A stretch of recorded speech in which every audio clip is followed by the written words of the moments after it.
샬롬 할렐루야. 요한계시록 29번째 라오디게아 교회 세 번째입니다. 마태복음 5장 3절에 심령이 가난한 자는 복이 있나니 천국이 저희 것이며 말씀합니다. 심령이 가난한 상태가 되었을 때 사람은 마음이 낮아지고 겸비해짐으로 하나님을 찾을 수 있는 마음도 되고 하나님을 의지하려는 갈급한 마음도 됩니다. 반면에 심령이 부요해져 있는 사람은 교만, 자존심, 이기심, 욕심 등으로 마음이 가득 채워져 있기에 하나님을 찾으려는 마음이 없지요. 오히려 마음에 세상의 것을 더 채우려고만 하게 됩니다.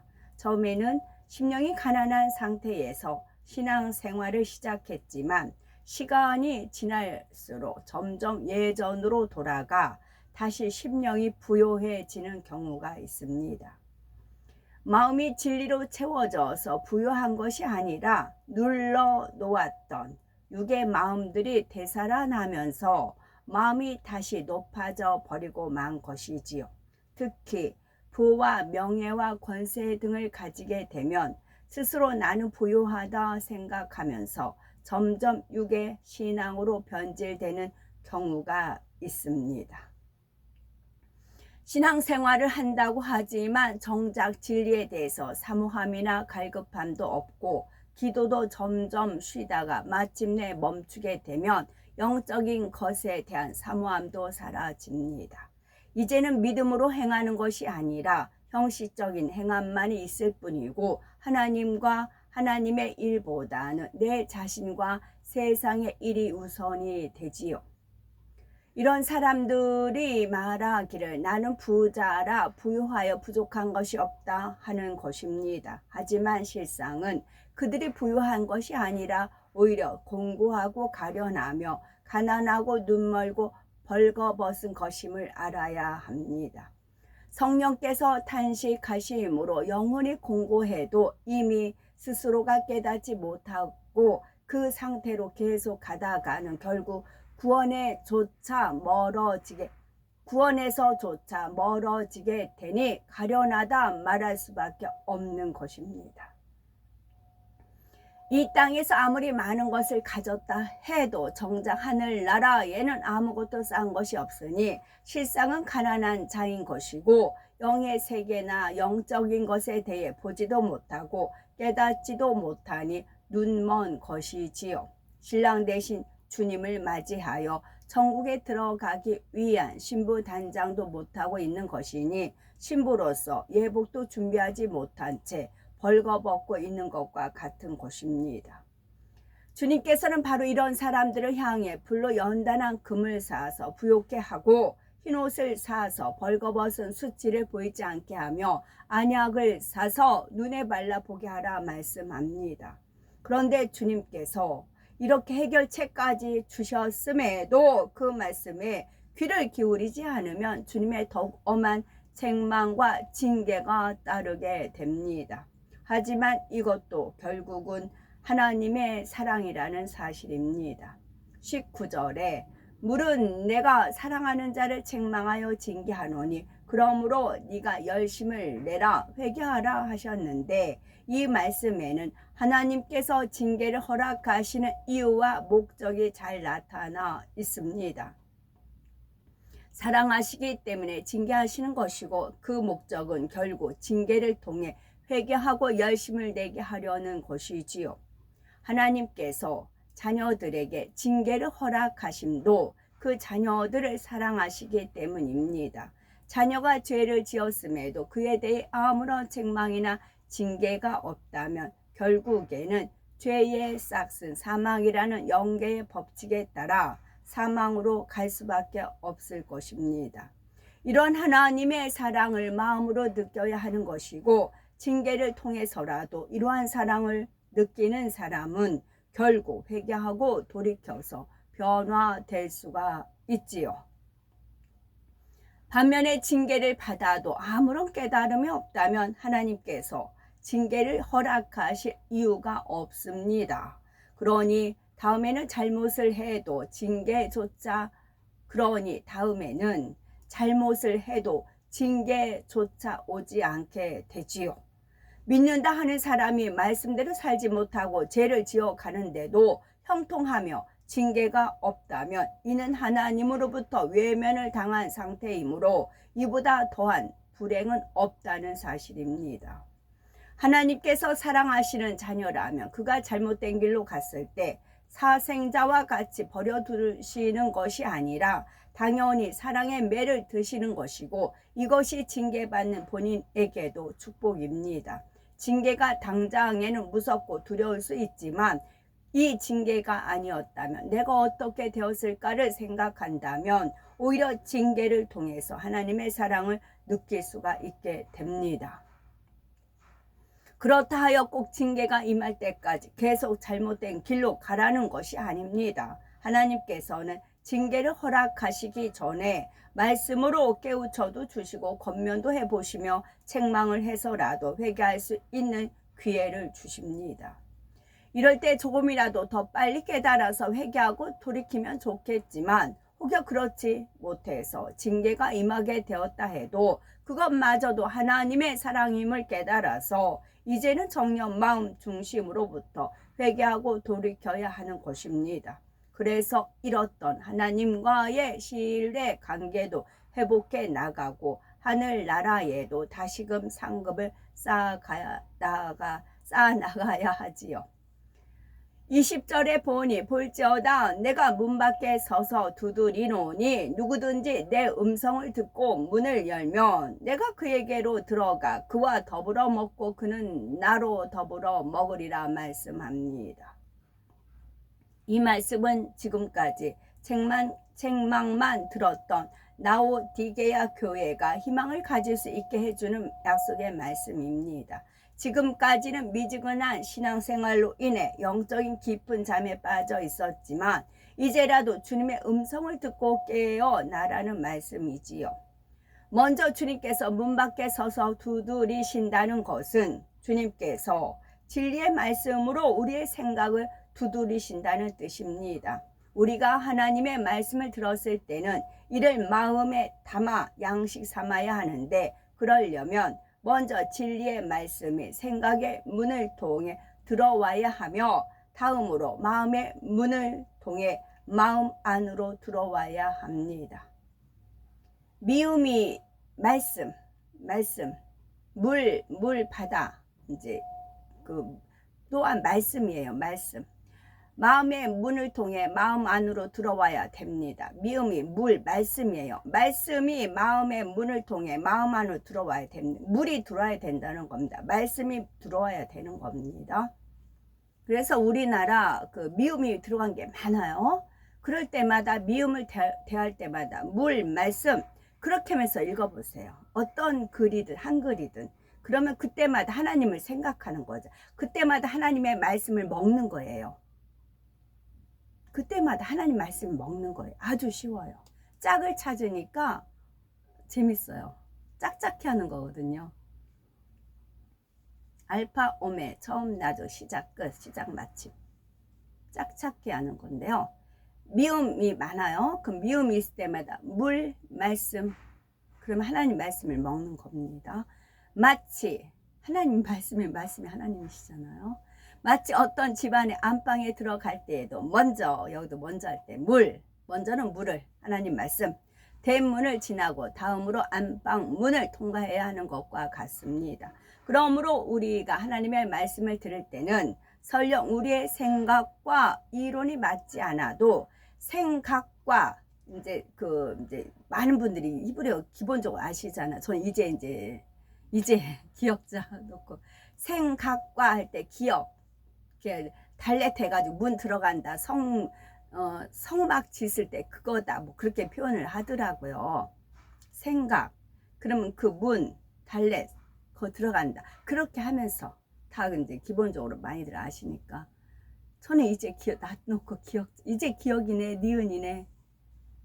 생각과 이론에 맞지 않아도 이론 할 때로 론자가 니은, 눈, 아이, 눈, 음가로 그렇잖아요. 그럼 그런 식으로 접목시키면 딱 맞추는 거예요. 이론이 맞지 않아도 먼저 생각의 문을 열고 아멘으로 받아야 합니다. 이처럼 말씀이 마음 안에 담겨지면 차츰 말씀대로 지켜 행할 수 있게 되는데, 이것을 가르쳐 곧 주님과 함께 먹고 마신다고 하는 것입니다. 그러나 일단은 생각의 문을 통해서 말씀을 받았다 해도 정작 중요한 마음의 문을 열지 않으면 말씀이 머리의 지식으로만 남게 됩니다. 이것이 바로 지식적인 믿음, 곧 행함이 따르지 않는 죽은 믿음이며, 이런 믿음으로는 결국 미지근한 신앙에 머무르게 됩니다. 오랜 세월 신앙생활을 해서 듣고 하는 말씀을 많다 해도 막상 행함을 통해 마음의 영으로 일구지 못했으니 믿어지는 영적인 믿음도 오지가 않게 되고 교회만 왔다 갔다 하는 모습이 되고 말지요. 주님께서는 아무리 능력이 있다 해도 사람의 마음의 문을 강제로 열지는 않으시는데, 그것은 공의에 맞지 않기 때문입니다. 하나님께서 사람들의 마음의 문을 강제로 열어 영적인 믿음을 가지게 하신다면 이 세상에 구원받지 못할 사람이 없고 새 예루살렘에 들어가지 못할 사람도 없겠지만, 그것은 공의 가운데 이루어지는 경작이 아닙니다. 하나님께서는 사람에게 자유의지를 주셔서 스스로 우러나는 마음으로 하나님을 믿고 사랑하는 참 자녀를 얻기 원하신다는 사실입니다. 그러므로 주님께서는 우리의 생각의 문과 마음의 문을 자꾸 두드리시기는 하시되, 그 문을 여는 것은 우리 자신임을 알아야 합니다. 하나님을 사랑하는 사람이라면 당연히 마음 문까지도 활짝 열어서 주님과 함께 먹고 마심으로 진리의 말씀대로 살아가는 것이지요. 이와 같은 사람은 이 세상과 원수마귀 사단을 이길 수가 있습니다. 또한 지금이라도 마음의 문을 열고 주님의 경고의 말씀을 받아서 돌이켜 회개한 사람 역시 이기는 사람이 됩니다. 주님께서는 이런 사람들에게 21절에 이기는 그에게는 내가 내 보좌에 함께 앉게 하여 주기를 내가 이기고 아버지 보좌에 함께 앉은 것과 같이 하리라 말씀하십니다. 사망 권세를 이기시고 하나님의 보좌 우편에 앉으신 주님처럼 끝까지 이기는 사람 역시 구원받은 자리에 이르게 해주시겠다는 말씀입니다. 주님께서는 라오디게아 교회를 향해 책망의 말씀만을 하셨지만 그들이 이제라도 회개하고 돌이켰을 때는 이처럼 구원의 길이 열려 있음을 말씀하신 것입니다. 구원의 방주의 문이 완전히 닫기 전까지는 그래도 아직은 기회가 있기 때문에 주님께서는 마지막 순간까지도 이렇게 안타까운 마음으로 말씀하고 계신 것입니다. 우리는 이기는 사람이 되어야 하되 끝까지 이기는 사람이 되어야 하고, 예수님께서 가신 좁은 길을 끝까지 변함없이 감사와 기쁨과 사랑으로 갔을 때만이 마지막 날에 주님께서 오실 때에 영광을 함께 누리는 자리에 설 수가 있습니다. 우리는 이 말씀을 통해서 우리 자신의 신앙을 점검해 보시고 더욱이 주님 오실 때가 참으로 가까운 이때에 정령 깨어 있어야 되겠고, 귀 있는 자는 여기서도 귀예요. 귀 있는 자는 교회들에게 하시는 말씀을 들을지어다. 귀가 또 여기다 하나 붙이면 귀신이 됩니다. 하신 대로 지금은 많은 성도들이 내 자신을 돌아봐야 되겠고, 영적인 잠에 빠져 있었다면 이제라도 깨어나야 할 때며, 세상으로부터 내 자신을 지켜야 하고 믿는다 했던 내 자신의 믿음을 다시 한번 점검해 보시고 하나님의 말씀으로 내 자신을 변화시켜 신부단장을 해 나가야 되겠죠. 말씀을 통해서 하나님께서 지적과 책망을 받고 반면에 무엇으로 인해 칭찬을 받았는지 깨닫고 주님 보시기에 합당한 신앙을 가진 우리로 나올 수 있기 바라고, 또 하나님께서 원하시는 참된 교회가 어떤 건지 알아야 되겠고, 에베소 교회는 하나님의 말씀 안에 살기를 힘쓰고 진리에 위배되는 것들을 버리며 사명 감당도 잘하면서 서로 사랑하여 모이기를 힘쓰는 교회였습니다. 에베소 교회는 주님으로부터 처음 사랑을 버린 것에 대해서 책망을 들었지요. 회개하여 처음 행위를 찾지 않으면 촛대까지도 옮겨질 수 있음을 말씀하셨습니다. 서머나 교회는 주의 이름으로 인해서 많은 핍박과 환난을 당해야 했지만 주님께서는 이것이 결국은 축복임을 말씀하셨지요. 어떤 상황에서도 변함이 없는 믿음으로 생명 다해 충성했을 때 하늘나라에서 주어지게 될 큰 상급을 약속해 주고 계십니다. 버가모 교회는 적당주의 신앙과 더 나아가 이단 사상에 물든 교회들을 대표하여 주님으로부터 책망과 징계의 말씀을 들었지요. 주님을 믿는다 하면서도 발람과 같이 세상과 짝하는 신앙을 가진 것과 니골라당과 같이 하나님의 진리의 말씀을 변질시켜 이단 사상으로 빠지는 교회들이 있다는 말씀입니다. 두아디라 교회 역시 나름대로는 열심히 하고 있다 하지만 실상은 하나님의 뜻에서 벗어나 있는 교회를 향한 주님의 책망이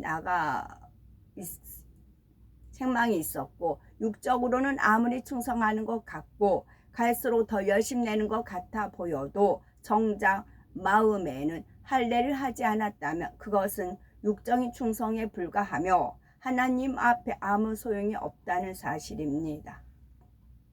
그러다가 자칫 이세벨과 같은 거짓 선지자의 미혹에 빠져 진리에서 벗어나 버릴 수가 있는 것이지요. 마음에 할례하지 않고 외형적인 것에만 치중하는 신앙은 결국 구원받기도 어려운 축정의 신앙과 같음을 알아야 합니다.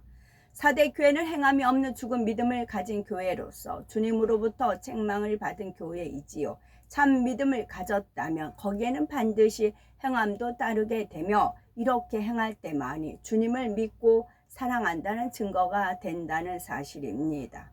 빌라델비아 교회는 어린 신앙을 가졌을 때부터 진리의 말씀에 따라 예와 아멘으로 순종하여 행해온 교회로서 주님으로부터 큰 칭찬과 축복의 약속을 받은 교회입니다.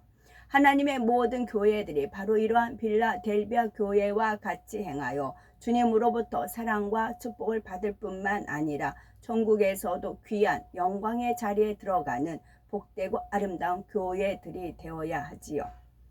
라오디게아 교회는 뜨겁지 않은 교회, 더 이상 열심을 내려고도 하지 않으므로 신앙이 정체되어 버린 교회를 대표하여 주님으로부터 책망을 들은 교회입니다.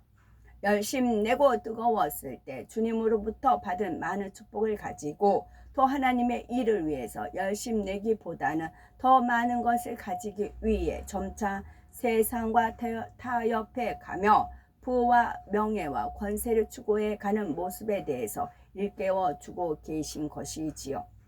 주님께서는 이런 교회와 성도들에게 징계까지라도 허락하시는 것은 결국은 사랑이며 축복임을 깨달아 지금이라도 회개하고 돌이킬 것을 말씀하십니다.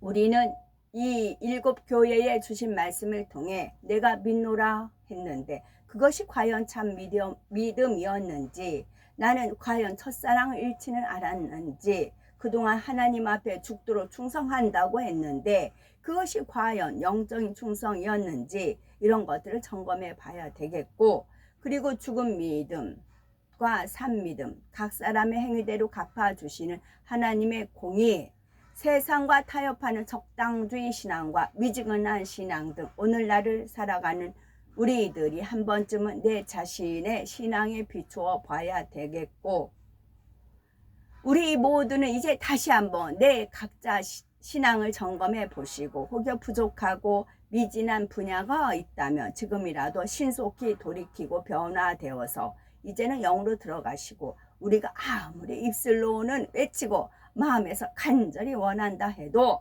영으로 준비되어야만이 하나님의 쓰심에 합당한 그릇이 될 수가 있습니다. 그래서 하나님의 영광을 나타내는 축복의 대열에 꼭 함께 하시기를 바라면서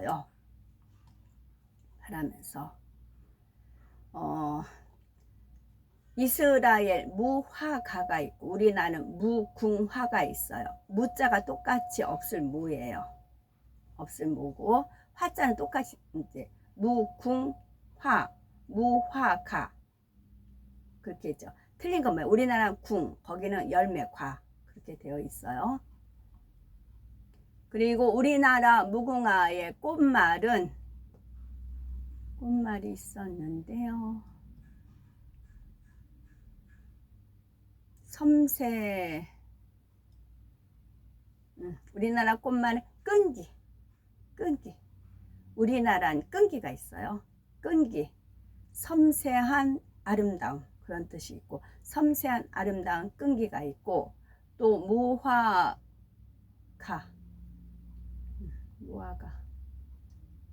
또 무화과는 풍요로운 결실, 또 열심.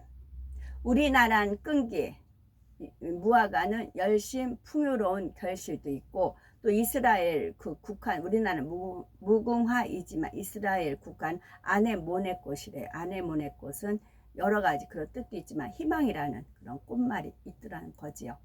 그래서 짝 맞추기인데, 무화과는 남성으로 뜻하고요. 무궁화는 여성이에요. 궁자, 그 헤브라님하고 궁녀라는 영화를 궁녀라는 영화를 봤어요. 그때 무궁화 했을 때 궁자가 그런 궁자고, 무화과는 말 그대로 꽃이 안 피고 열매 그렇게 돼서 남성, 여성. 그러니까 이제 음행의 그 양지, 음지, 뭐 그렇게 우주가 돌아간다고 하잖아요. 양기, 음기 돌아간다고 하잖아요. 모든 것들이. 그래서 하나님 말씀도 마찬가지예요. 언어도 마찬가지예요. 그래서 우리나라 말하고 이스라엘 히브리하고 뭐가 이제 많이 이렇게 비슷하고 여러 가지 있잖아요. 그것이 그래서 신랑 신부이기 때문에 그렇습니다. 아멘.